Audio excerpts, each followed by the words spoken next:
किसी गांव में एक साधु रहा करता था। वह जब भी नाचता था तभी बारिश होती थी।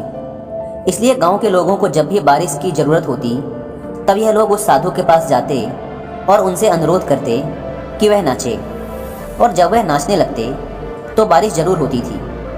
कुछ दिनों बाद 4 लड़के शहर से गांव में घूमने आए। जब उन्हें यह बात पता चली कि किसी साधु के नाचने से बारिश होती है तो उन्हें यकीन नहीं हुआ। शहरी पढ़ाई लिखाई के घमंड में उन्होंने गांव वालों को चुनौती दे दी कि अगर हम भी नाचेंगे तो बारिश होगी, और अगर हमारे नाचने से बारिश नहीं हुई तो साधु के नाचने से भी बारिश नहीं होगी। अगले दिन सुबह सुबह गांव वाले उन चारों लड़कों को लेकर साधु के कुटिया के पास पहुंचे। गांव वालों ने साधु को सारी बात बताई।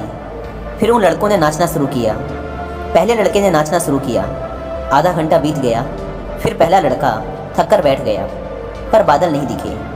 कुछ देर बाद दूसरे लड़के ने नाचना शुरू किया और 1 घंटे बीतते बीतते वह भी थक कर बैठ गया। बाकी दोनों लड़कों ने भी ऐसा ही किया, पर बारिश नहीं हुई। अब साधु की बारी थी। उसने नाचना शुरू किया। 1 घंटा बीत गया, पर बारिश नहीं हुई। साधु फिर भी नहीं रुका, वह नाचता ही रहा। नाचते नाचते 2 घंटे बीत गए, पर बारिश नहीं हुई। 4 घंटे बीत गए, पर बारिश नहीं हुई। लेकिन साधु तो रुकने का नाम ही नहीं ले रहा था।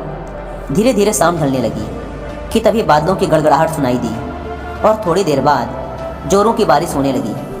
यह देखकर चारों लड़के दंग रह गए और तुरंत साधु से क्षमा मांगी।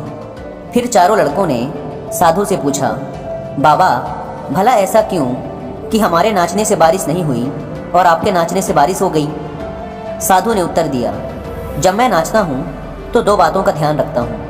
पहली बात तो मैं यह सोचता हूँ कि अगर मैं नाचूंगा तो बारिश को होना ही पड़ेगा, और दूसरी यह कि मैं तब तक नाचूंगा जब तक कि बारिश ना हो जाए। सफलता पाने वाले में भी यही गुण विद्यमान होता है।